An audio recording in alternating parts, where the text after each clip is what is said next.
On behalf of the Islamic Museum of Australia, I'd like to acknowledge the traditional owners of the land we gather on today.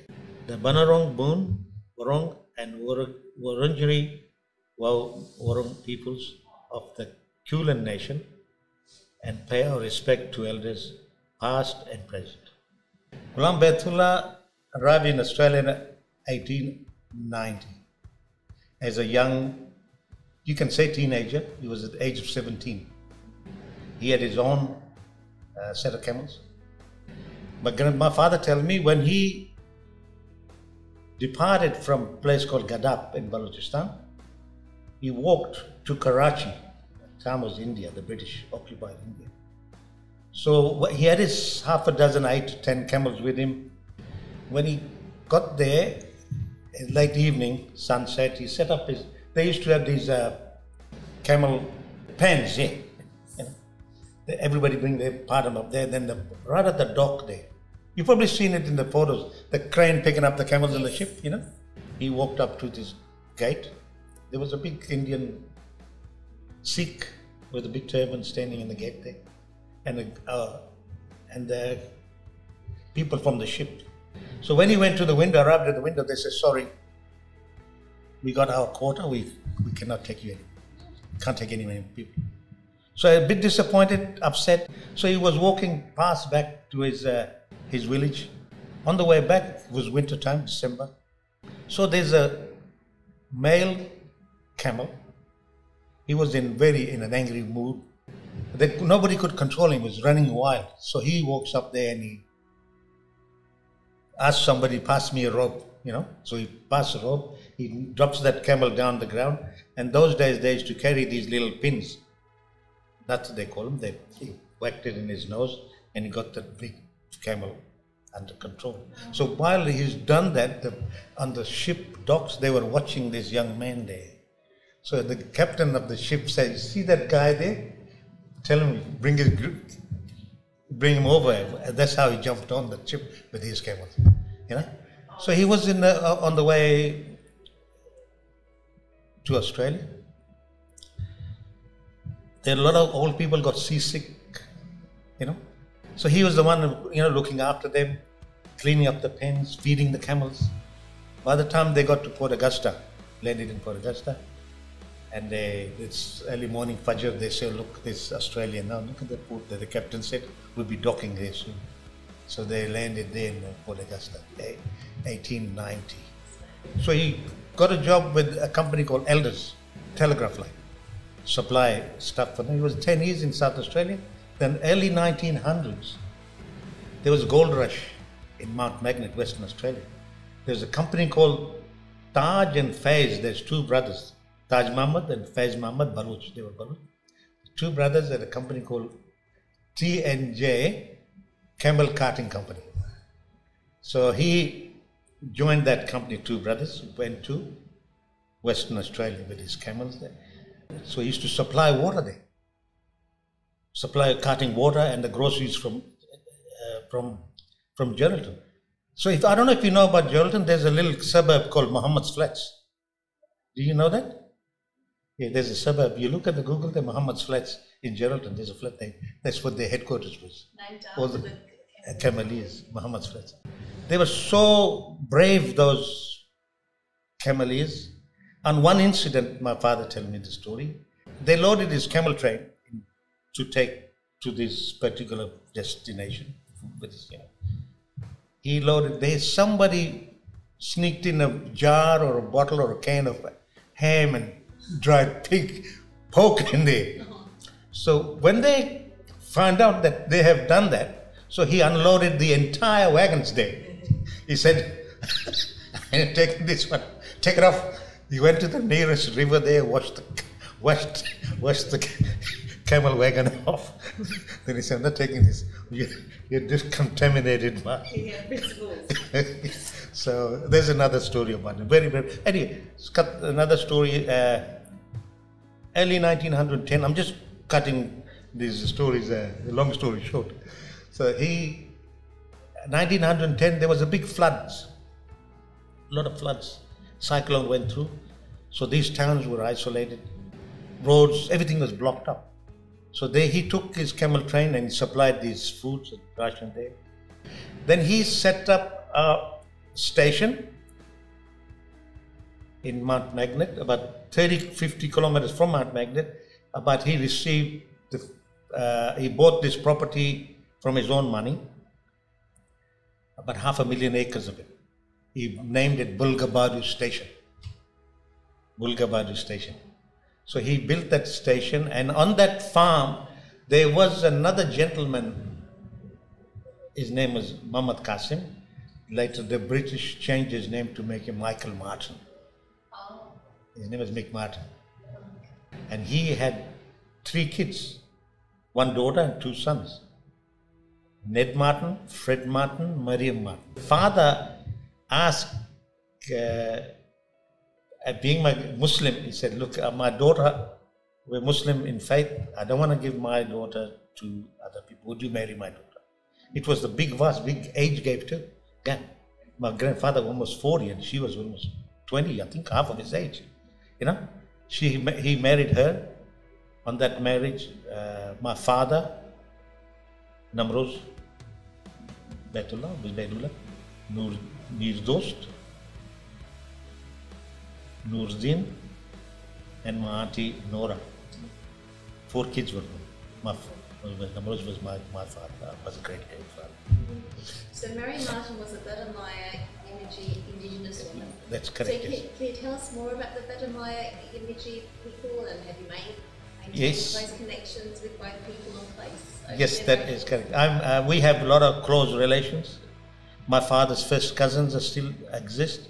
The only last remaining person, Auntie Alma, she lives in Yalgu.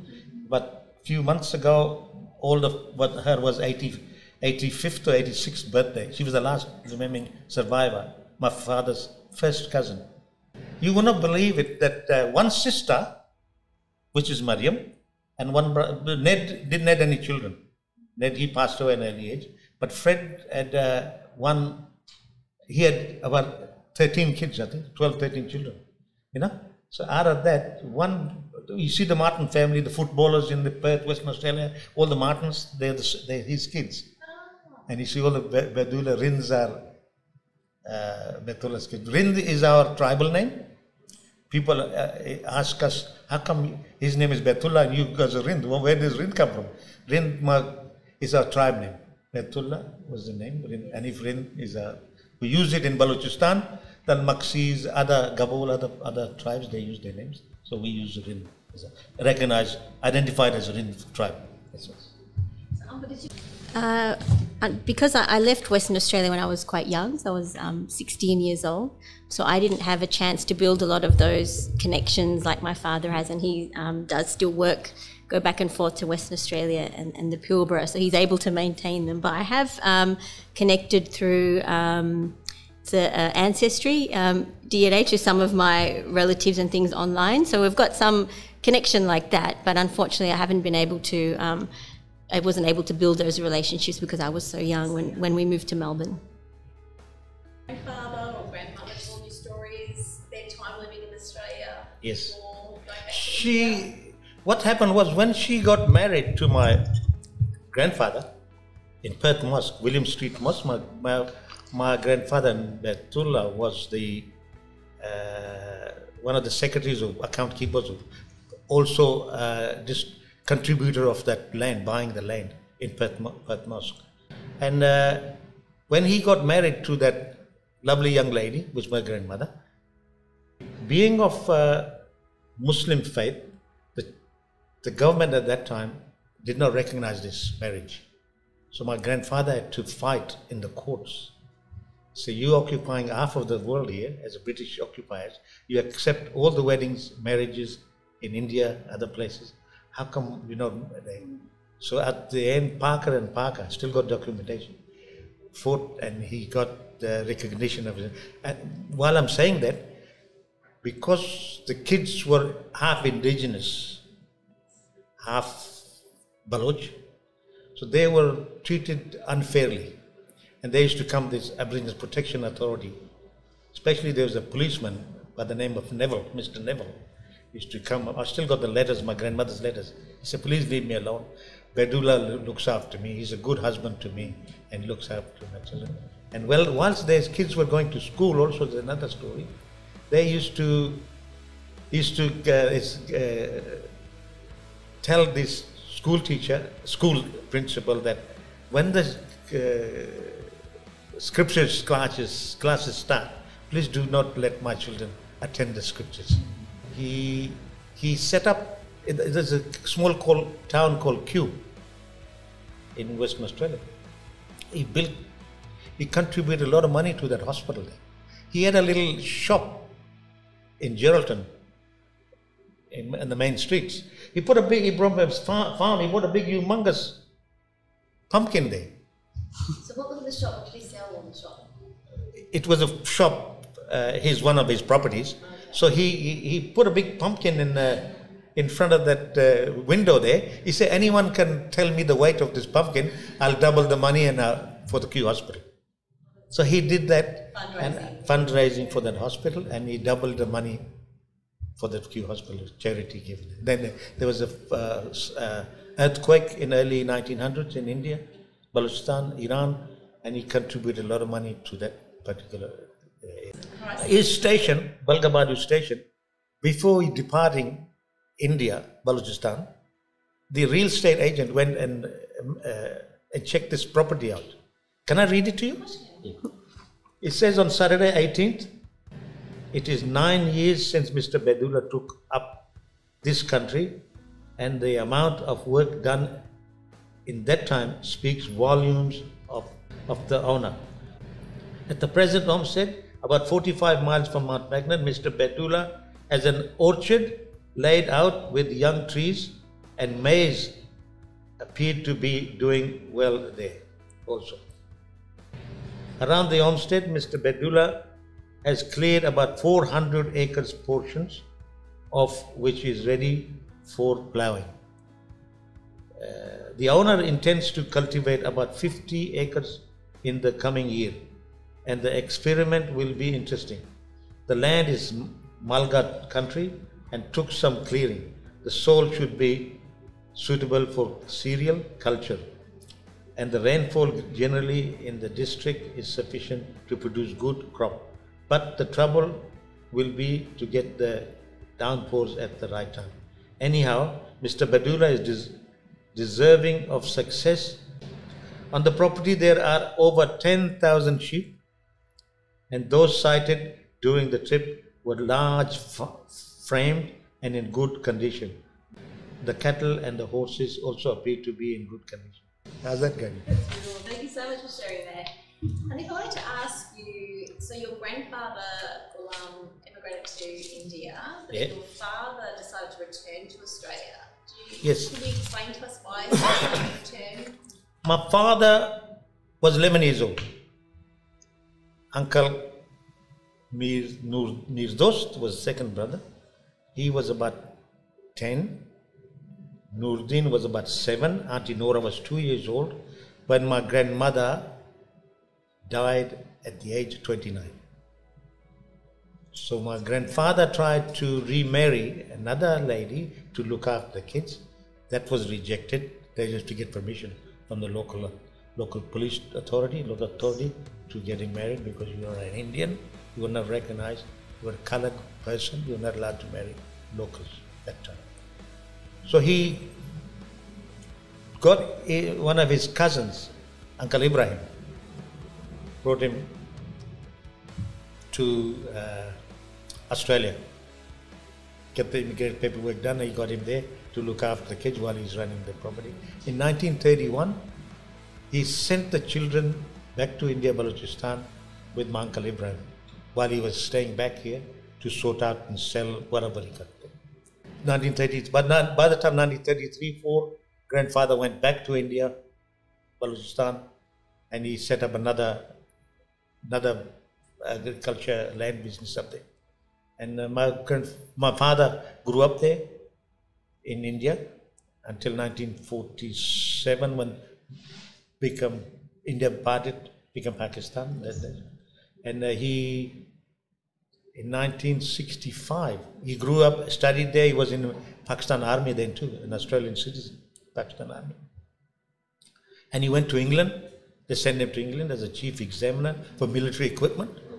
Went to England, UK up there. He was there for, I was in the UK from 1953 till 1958, 5 years. My father was there. My two sisters were born there, Sister Jennifer and Soraya. The two sisters were born there. And we came back in Pakistan then, 1958. My father came back in 1965, after 30, whatever, some years, to his birthplace here. He met with his cousins, first cousins. Then he got a job in the Pilbara, Western Australia, a company called CMM, Civil and Mechanical Man, in the mining company there. And the main, CMM was the contractor, but the company was Hammersley Iron. They used to running this newly built iron ore company there, exporters. So he got a job there as a mechanical technician there. So he worked there, then he got me there, then the rest will follow then. Yeah, the Pilbara was a very difficult place to grow up in, especially being one of the only Muslim families in the town. There wasn't, any other children of a similar, religious background for us to play with. There was no, schools or anything where you could learn Islam, obviously. So my mother taught us a lot about our religion, and she used to order books from, I think the store's Nasir bookstore in Perth. Yeah. And they used to send a lot of Islamic books, and that's how we learned, how to pray, how to read Arabic, but probably not the proper way. Maybe we call it like Urdu Arabic, like with an accent and things, but whatever, we at least had the basics growing up. We used to go from Tom Price to Port Hedland. There was the only mosque there. Yeah. The Malay community built there. Yes, for Eid. So every Eid we used to travel almost 500 kilometers to perform the Eid namaz there. Take the kids out, they stay in a motel overnight, then do all the shopping from Kmart. The kids then you go back in Tom Price. 500 kilometers plus is from Tom Price to maybe 300 plus 2.5, 550, 600 kilometers. Yeah. We should take the kids, pack up the car. So we're going to eat tomorrow. Eid, So Eid namaz used to perform the Eid prayers there, and after every Ramadan and every Bahram, another Eid. Yeah. How long will it take you to drive 500 kilometers? Oh, it's a day is full day. Early morning we used to drive. Go through the old dirt road for 250 kilometers of dirt road. All the kangaroos. Then we used to reach. Then it's all Richmond all the way. Yeah. What was your memory of Eid?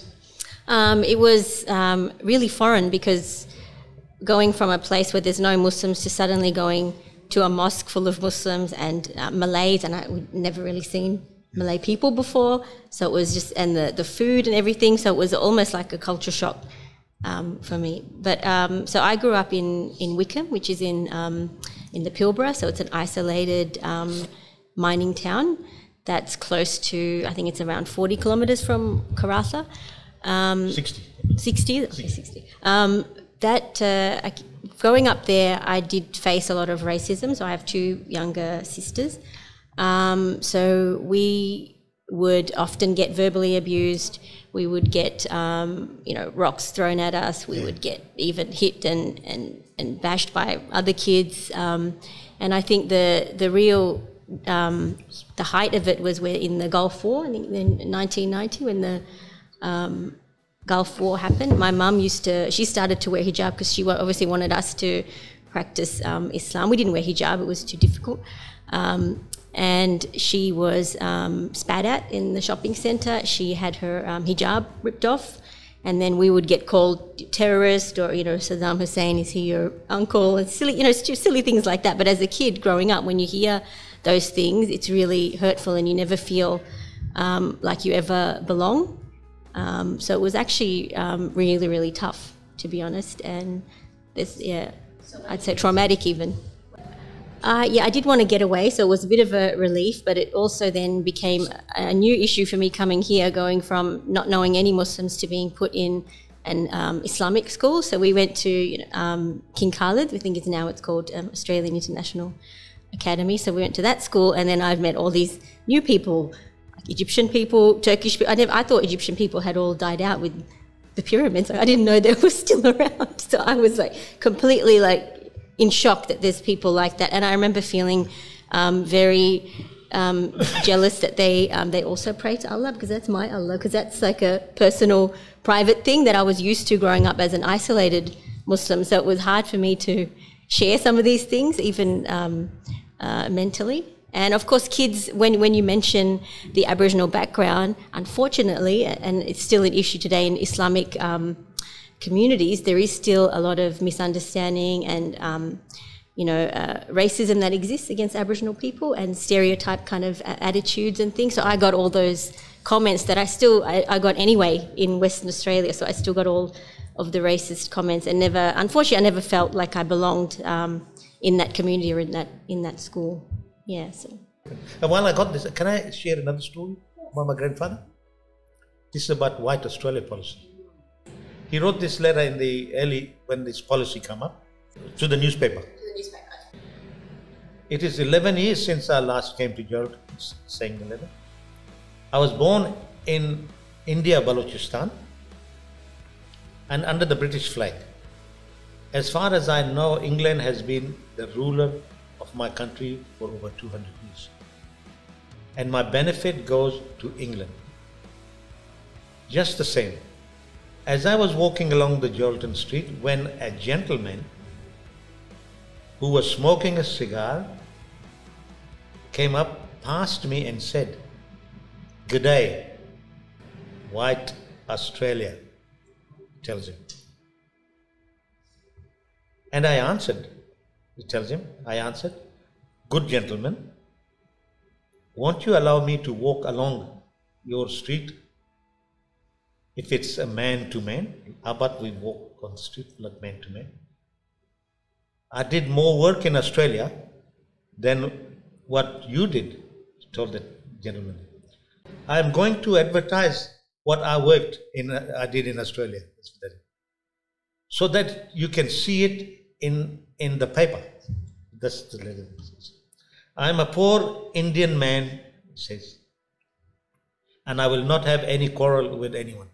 In 1890, I was employed by Faiz and Taj Muhammad," the storytelling, "who were the first men to bring camels over to Australia.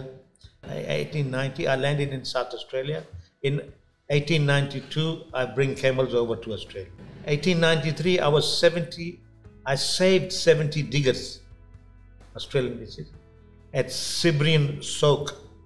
One man died," he said, "from that 70, one man died, and the rest was saved. These diggers depended on Sibrian Soak, which is this water there. The diggers depended on Sibrian Soak, which gave in, and there were no more water," he says. "These diggers sent in a report to the government for help. The government hired 40 camels from Masur, Faiz and Taj Muhammad. I was the man who did the work," he says. "I got an order from their boss to go to all the houses and save the people. Myself and 3 other employees went, and I was in charge of the team. From Kulgari ride to Russell Soak is 30 miles. Through a rough track from Russell Soak to Sibir, because of those are spellings here, Sibrian Rush is 42 miles. There was hardly any rough track from Russell Soak. I pushed through 72 miles without stopping," he says, "and I saved 70 men. One died before I got there. That was poor me who did that work. I was new to the country and couldn't speak the language, and got no thanks for that. I did. My boss got the credit," he says. "In 1896, I was employed by Oxygen Mining Company in Menzies, 8 miles from Menzies West. I used to cart water for the miners. 300 gallons every day for these people. 180 were working, 180 people. One morning I went down to the condenser, which is the pump. The man told me that the condenser was broken. There's no more water, can't pump water. I turned back and went 8 miles home, and I told my boss that condenser was broken. And he said to me, my God, he said, Badoola, all these people will die want water. They want water, they will die. Next water will be 30 miles from Menzies.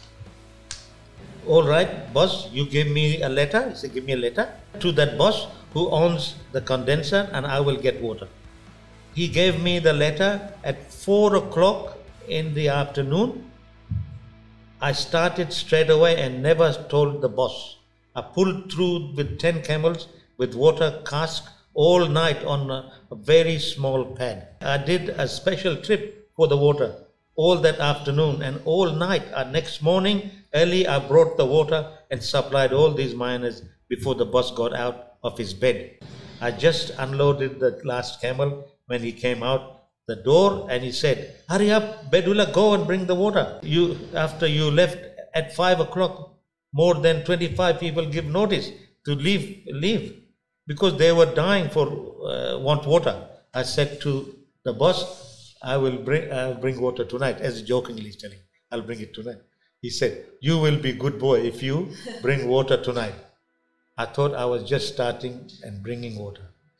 I could not speak well enough, he said in English, to make him understand that I brought the water last night. See?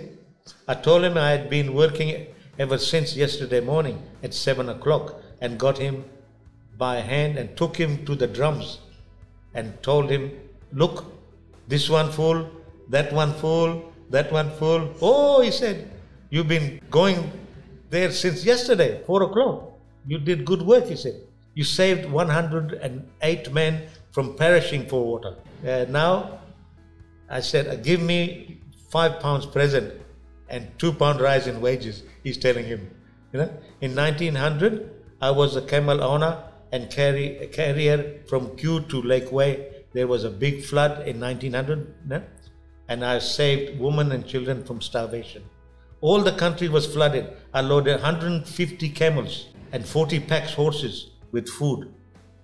They were all trying to get through with taka, food, to Lake Way, but they could not get through on account of water and bog, and they got bogged.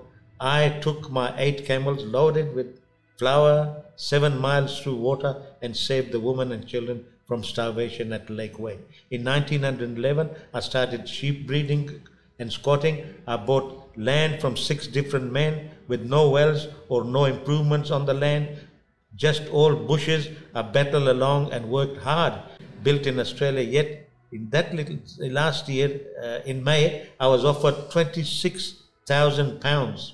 And yet that gentleman who won't allow me to walk on the street and said, good day, white Australia. He says, my declaration shows I did more good for Australia than a man who was smoking a cigar and said good day. White Australia, I think he want me to do this work, yet it's 20 years ago they stopped the Indian man from coming to Australia, and it's 20 years I remember plenty of my countrymen in India working the camel carting of the stuff at small rates, packed in gold and giving chance to the miners to find plenty of gold.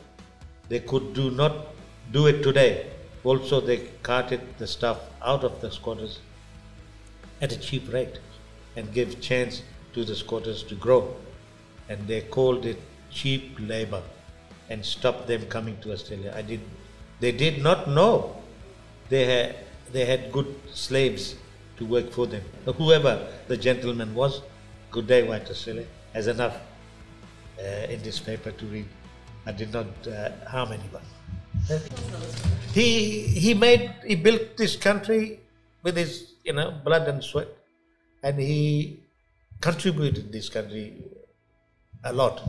And there is 620 articles in the Australian National Library about Gulam Badoola. Stories about Badoola, how he's done good things for Australia.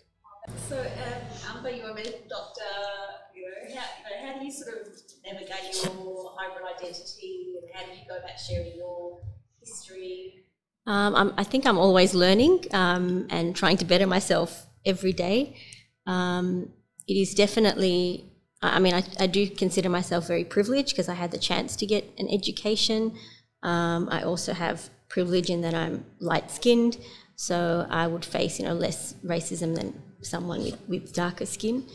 But how I navigate it, I guess I'm always trying to connect with others and speak about it publicly. So I've started doing that in the last few years.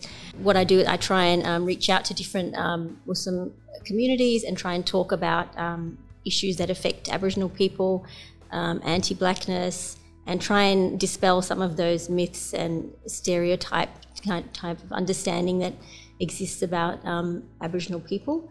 And obviously always making sure everybody understands that we are on Aboriginal land. This is stolen land. This country was established, on the backs of colonialism, and that every community has to remember that while we're here, we need to acknowledge that the Aboriginals are the true custodians and the true owners of the land, and we are all guests here, and we need to be more inclusive of Aboriginal communities and people around us. So that's how I kind of navigate it.